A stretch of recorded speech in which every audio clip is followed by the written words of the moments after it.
Scrap the New Year's resolutions. A menopausal woman needs a better plan. And that's what I'm talking about today because so many of us, you've probably been bombarded with us. Happy New Year, by the way. The messages that to-do list, start your new health goals, start this, that, the other, the resolutions, the more resolutions, the more resolutions. By the way, this is my onesie that I made for my son a few years back. I'm stuffed up with cold. So apologies if it sounds a bit nasal and a bit coughy and a bit, but I'm here. I hope you're there too. Did you have a good festive season? It was busy, it was fast, it's gone far too quickly.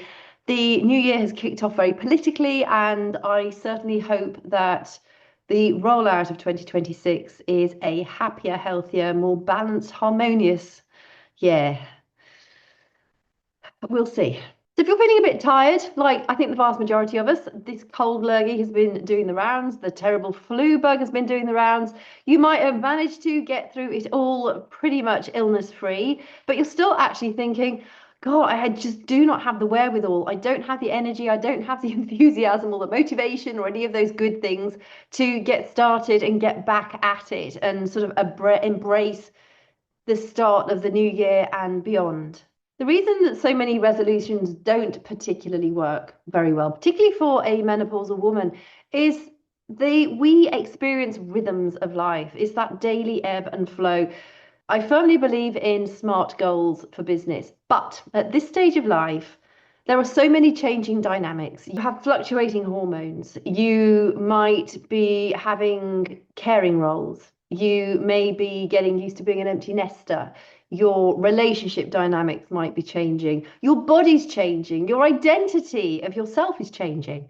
We're moving into that stage where we're trying to gracefully embrace getting older. And some days it's easier than others. And I seem to have that battle myself too. Some days I think, well, I don't care. I'm just going to be old, wrinkly, and I'm just going to age gracefully if I'm lucky enough to get old. And there are other days where I just think, God, yeah, I would definitely go for that mini facelift if I had the funds to do it properly. We all have these little ebbs and flows, and some days you feel more robust than others. And it's really important that you give yourself credit and give yourself space and time to breathe while also taking some sort of action, whether that's a mental commitment to yourself, whether it is physical action, and just thinking, just having that resigned almost frame of mind that, oh, I'm just going to sit and watch television all day long. I'm just going to lie in bed all day long. There are only so many days where that will possibly help you. I am such a firm believer that even just making it, I mean, the last few days I have been my own worst, best taskmaster. I feel pretty ropey. I've been outside, I've been burning, I've been cutting wood. It's been very physical days, but with the help of a lemon sip or two and the odd cup of strong coffee and healthy-ish food, I really feel like I've been productive on those days. I did not want to sit in front of the computer like I am doing right now. I've not actually turned on my computer for a long time. If I did not do Menopause Mondays, I would not be sat here right now either. The thought of getting back to this kind of work just does not excite me at the moment. But sometimes we have to do those things and we just ease into it. So my offering to you is to just start to ease, to nudge back into those things that you know you need to do. One of the things I love about the festive period is that most people, even if they're working over the main holiday days, still have that sense of something different happening. The world does tend to slow down a little, and I really embrace that feeling and that experience. But then all of a sudden it comes back, and it's just like there's something running behind us trying to bite us in the bum and push us back into action. So today's Menopause Monday is very much to help you ease back into action and also give yourself grace that if you've not got your to-do list lined up already, if you've not already joined the queues at the gym, and I promise you within a month those queues will no longer be there, people fall off their New Year's resolutions so fast. This will hopefully give you a framework to build upon for the coming year. One of the questions I ask all of my psychotherapy clients and hypnotherapy clients when I consult with them is, who are they? Not their job title, not their title within the family, but who are they individually? And often it makes people cry. It's your identity. Who are you at your very core? And the way I see the New Year's resolutions and that sort of sense of just getting started, lighting the fire underneath the bonnet again to get you going, is who is the woman that you want to become? Not the to-do list to get there, but to have an essence, an experience of who is she? You might be 100% happy with where you are right now. And if you are, I mean, hallelujah, fantastic. Drop it in the comments. Let us know how you feel. How did you get there? But there's a lot of us who still strive for maybe more balance in our lives, maybe more peace in our lives, more harmony, maybe more independence, more, I don't know, whatever ticks your boxes. So my question to you is, who is she? How does she live her life? Who is she at her very core? What values does she hold dear? What does she do in her morning? How does she start her day? How does she end her day? When you can have a sense of who you want to become, how you want to see your life evolving, it gives you that emotional connection that is so important. And often one of the main reasons why so many to-do lists and New Year's resolutions fail, because there is not that deep emotional connection. And when you're thinking about it's you at your core, you're sat here now, or stood there listening to this right now. Who is it who you want to become? And that will help anchor you into those activities and maybe making those changes in a really calm and collected and peaceful and gentle way that aligns with the busyness of life and sometimes that chaos that epitomizes this stage of our lives. Your energy doesn't run on a neat, predictable schedule anymore. You don't wake up, it's just like, brilliant, I'm alive still, let's get on with the day.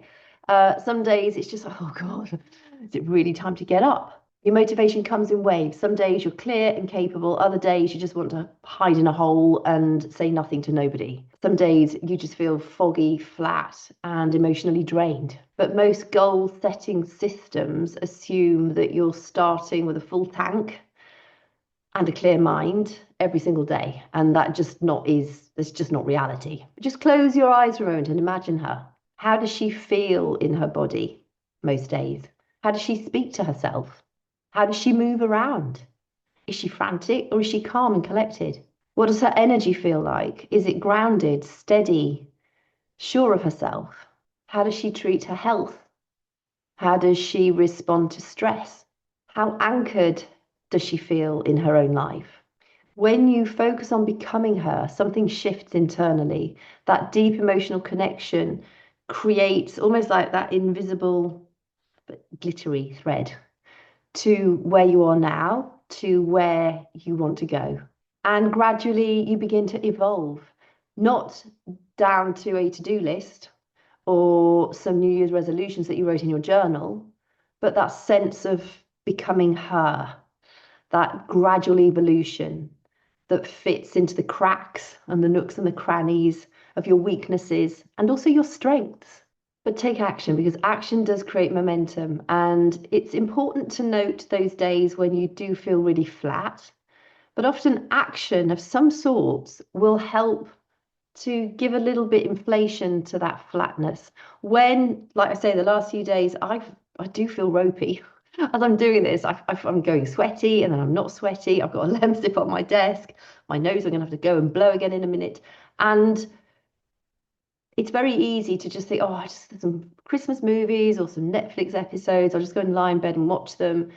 And I'm really glad I've not done that, because I feel that by keeping moving and active, I really feel like I'm sort of keeping this virus at bay rather than letting it grab me well and truly by the ghoulies.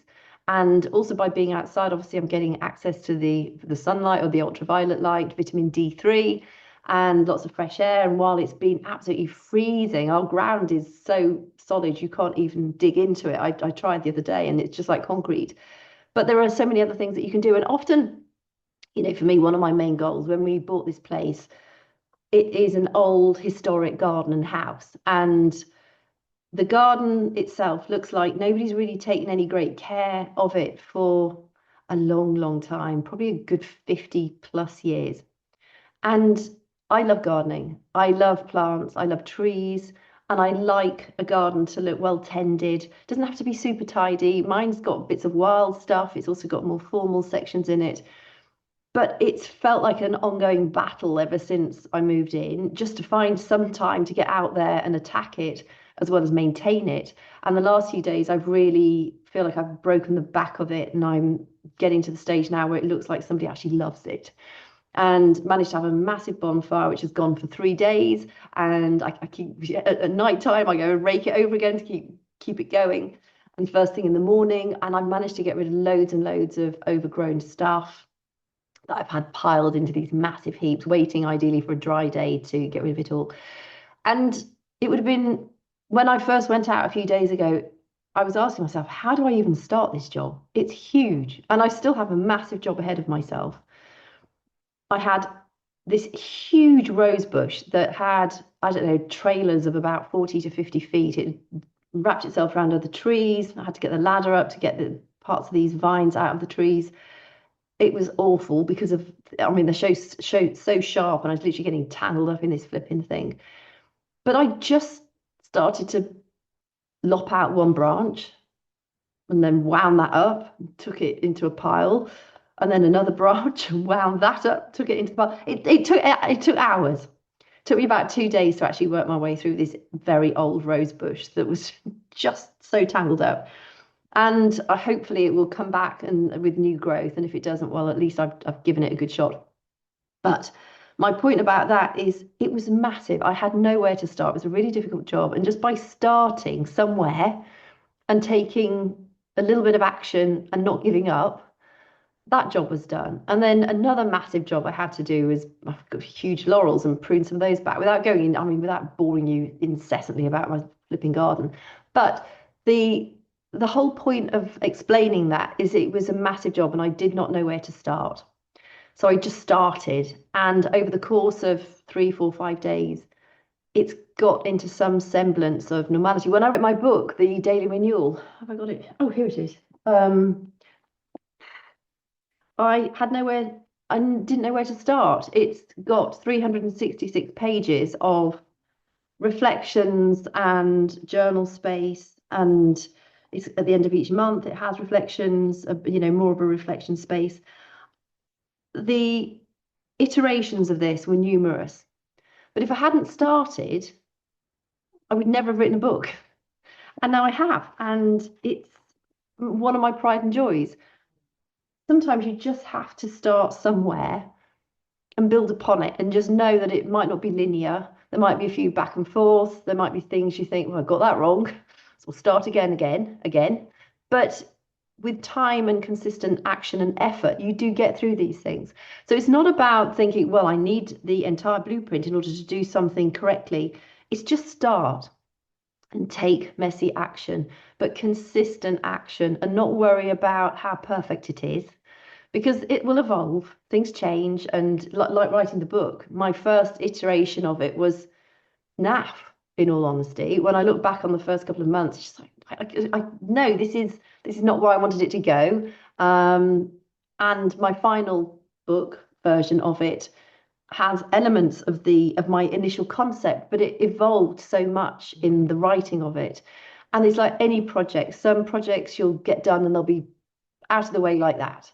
Other projects, they will evolve and they will ebb and they'll flow and they'll have a life of their own. And when we can see it as, again, working with our own energy on those days where you feel more motivated, and on those days when you're lacking motivation, to just make small action towards who she is, who you are becoming, in time, it's amazing the leaps forward that you can make. Action creates momentum. Momentum creates belief. Belief creates energy. And if you're feeling absolutely burned out right now, as I'm sure several of you are, it's not to overhaul your life. It's to start to stabilize where you are right now. So rather than maybe adding more things and getting things, like my garden overhaul, stabilize where you are right now. What can you do to create more of a foundation in the life which you're experiencing right now? So that when you have that foundation created, you can then start to evolve. I mean, that is still part of your evolution. It's not the fact that this woman who you want to become is this high-powered, highly energetic, incredibly successful individual. I mean, some people that might be what their sense of who they want to become is. But for you, it might just be feeling grounded and stable every day. It might be waking up feeling in control of the day rather than reactive to everything that happens in your day. You focus on what is draining you unnecessarily. Are there things that can wait? Are there tasks that you can delegate? And I find it really hard to ask people for help. I am a doer, I am a survivor, I'm fiercely independent. And so to actually ask somebody for help, if I really, really need it, I struggle with. But sometimes we need to just think, okay, well, who possibly could help me? They may not even be in your immediate circle. It might be somebody that you need to, maybe your community support officer might be able to offer help to you in some way that might be able to make your life feel more easy to manage. But sometimes we need to be the ones that goes and looks for that help rather than waiting for help to come to us or just assuming that there is no help available. Focus on nervous system regulation rather than motivation. So possibly go to bed a bit earlier, eat a little bit more healthily, drink more water, go for a daily walk, get outside and do some deep breathing exercises, or do some deep breathing exercises before you get up in the morning and shortly after you go to bed. Those will help to regulate and calm your nervous system. Reduce stimulation. A lot of us go to bed and watch the television. That is stimulating to your nervous system. You will find that you will sleep considerably better if you either listen to an audiobook or you read a traditional book. If you are struggling with nervous system regulation, you're feeling exhausted, you're feeling scattered, you're feeling a bit broken, get rid of the television before you go to bed. And I know, a lot of people have their favorite Netflix series and they truly love it. Maybe just for a couple of weeks, commit to listening to an interesting audiobook, whatever might, tickle your fancy, and go to bed, turn off the lights and listen to it. You can set it, if you've got it on Audible, you can set it for 15 minutes, 30 minutes, as long as you like, and then it will automatically turn itself off. But that way, you're then listening to something and it literally drifts off over the course of a couple of seconds after once you've set your timer on it. That way you're listening to something that's interesting, you're engaged with it. It stops your mind from wandering to all those things that become so bigger when you are in bed and trying to go to sleep. It stops that mental chatter and it helps you to drift off to sleep without that nervous system stimulation. Or, like I say, read a traditional book with paper pages, and you will find that will help you sleep more easily and also sleep for longer. A quick thing I just want to add here is I was gifted one of the best presents I've ever received. It's something I've thought of for a while. I did wonder whether they would be effective because you have to plug them into an electrical socket, but it is a grounding sheet. And the whole point of it, when you put it into the electrical socket, it just connects with the earth. So it's not actually creating an electromagnetic field, but it's creating that grounding effect. So say, for instance, you go and lie on your lawn or you walk barefoot in the garden. That has the same effect. So negative ions from the earth help to counteract the positive ions, which are not good, that we're surrounded with on a daily basis, electromagnetic waves, radiation, da-di-da-di-da. The negative ions are good for us. They reduce inflammation. I have had a funny hip, a dodgy hip. I've actually damaged my hip. I've damaged the cartilage in it by stamping on kindling about 3 years ago now. And I've not been able to sleep on that side for more than about 20 minutes is what I can manage at the moment. I've had it x-rayed. We know what we're dealing with. And with working in the garden so much over the last few days, both of my hips have been really, really painful. I think because I'm probably walking in a slightly different way to protect the dodgy hip. Well, the last 2 nights I've had this grounding blanket or grounding sheet, and my sleep has felt deeper, and my hips have not ached anything like they were aching beforehand. I've also got this horrible cold, which obviously means that you don't sleep so well. You've got a runny nose and you need to cough and you need to drink water and your head aches and your neck aches and you just don't feel your best. So you tend not to sleep so well anyhow. But the sleep that I've had, I've honestly felt like I've been sleeping in a hug. I feel like it's been releasing oxytocin in my body, which is your sort of hormone. It's your hormone that comes out when you're hugged or when you give birth to your baby. You get flooded with oxytocin. And I feel that I have more oxytocin in my body. And literally, I've just used it for 2 nights. It's the strangest thing. I would highly recommend it. They're quite pricey. One of the reasons I hadn't bought one is because of the price. And I was thinking, oh, maybe I'll get one after Christmas. And we've had a few big bills recently that we've had to do around the house. And so I figured I'd put it off for a while. And then one of my best friends, out of the blue, because we'd been talking about these grounding sheets, sent it to me. It's amazing. I love it. Like I say, one of the best gifts I could ever have either bought for myself or been gifted. So I highly recommend it. If you're struggling with sleep, if you're struggling with joint pain, inflammation in your body, if you have any sort of long-term illness or even anxiety you struggle with, I would recommend getting one of these. I will do a Menopause Monday on earthing sheets specifically in the next few weeks. I want to give it some welly first so I can feed back with, more consistent experience of it. But for now, get it on your radar. I think it's absolutely fantastic. And so choose one anchor habit. So that might be going for a daily walk if you don't already do so. It might be committing to drinking more water. It might be journaling. I mean, you need to find what works best for you. Like I said, the daily renewal has like daily journaling spots in it, but journaling isn't for everyone. You might find you prefer meditation. You might want to create a little safe space in your house, make a little altar, have a candle and maybe some beautiful photos or some dried flowers or some crystals, and just spend a few moments there, possibly reflecting on the woman that you want to become. So find what works for you and you let that be your anchor commitment to yourself. And you'll find that once you can commit to that regularly, you have to be consistent with it. Don't just start it and then 2 weeks later let it drop off. Once you start these anchor commitments, they then build upon themselves.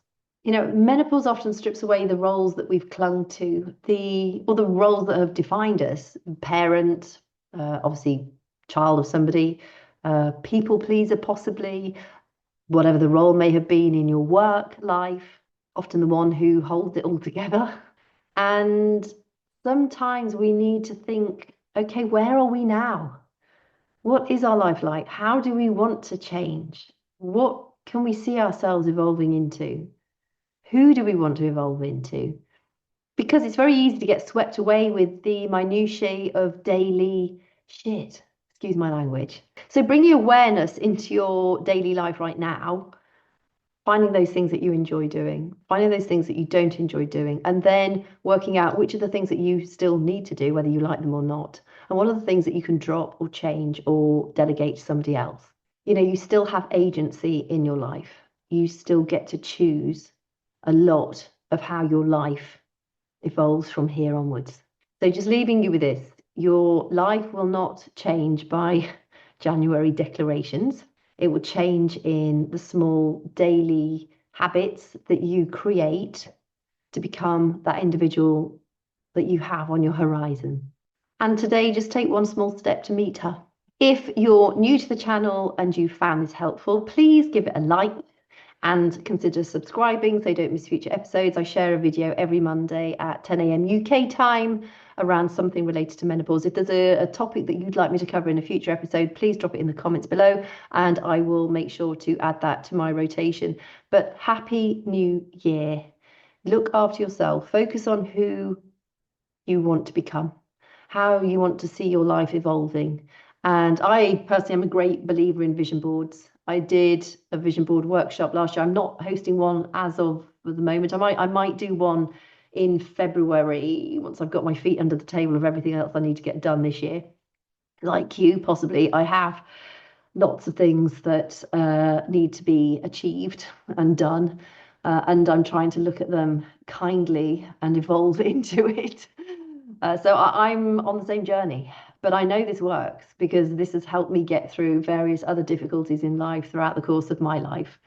And when we take the pressure off the check boxes and the bullet points and scribbling through them, and we focus more on that sense of your life, of how you want it to become, you have that deep emotional connection with it, and then visualize it. I would highly recommend you start to visualize who you want to become, how you want your life to look several times a day, whether you're sat at the traffic lights, whether you're out walking, before you get out of bed in the morning, when you go to bed at night, and let it look how makes it pleasing to you. Mine is always sunny meadows, wildflowers, outdoors, water is always in it somewhere. And it's really peaceful and it's very simple. It's uncluttered. So you have to find what works for you. And I don't even know, I'm in it. It's definitely an associated visualization, but I have no idea how I look. I don't know what length my hair is. I don't know how old I am. I don't know. I just know I'm there and I feel content and warm and grounded and peaceful and calm. So focus on what image works for you and keep looking at it, keep going back to it in your mind's eye. And if it helps to create, cut out pictures that you could create a vision board out of, then do that, because that really helps too. I create an audio script of my visualization, and I do 2 or 3 of them, and I record them on my phone, and I print them out as well, and I listen to them quite regularly, particularly if I'm going through a particularly stressful or discombobulating time. I pop it on, and it really helps to ground me. My audios last, I suppose, some of them are about 7 minutes, some of them are about 15 minutes. And it's like my story to myself. It's like my promise to me about where my life is becoming, how it feels. What does the floor under my feet feel like when I get out of bed? How do I feel like when I wake up? Where do I have my morning warm drink? And the scents and the fragrances that are in the air. There's always herbs and lavender, and I can hear birds and the soft, warm breeze on my skin. There's floaty curtains. I don't use heavy curtains, but there's floaty, almost like Victorian lace curtains, because I have them in this house too, and I love Victorian lace. But it's really warm and just gentle and simple. But it's almost like there's a burnished sunshine light in it too.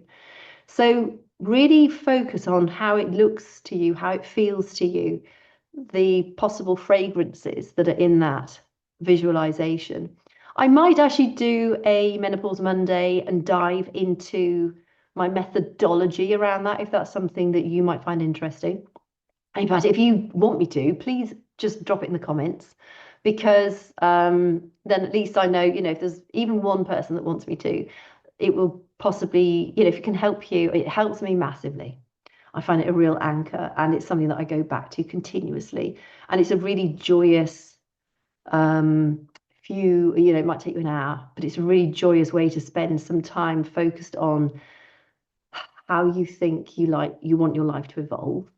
It's really special. It's quite magical.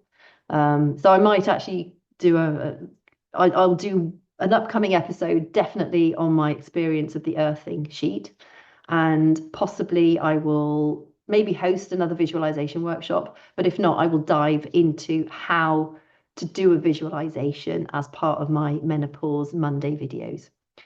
So wishing you a healthy, happy and contented 2026. And I will look forward to seeing you next week. Thank you so much for your company. If you've got the lurgy, I hope it buggers off soon.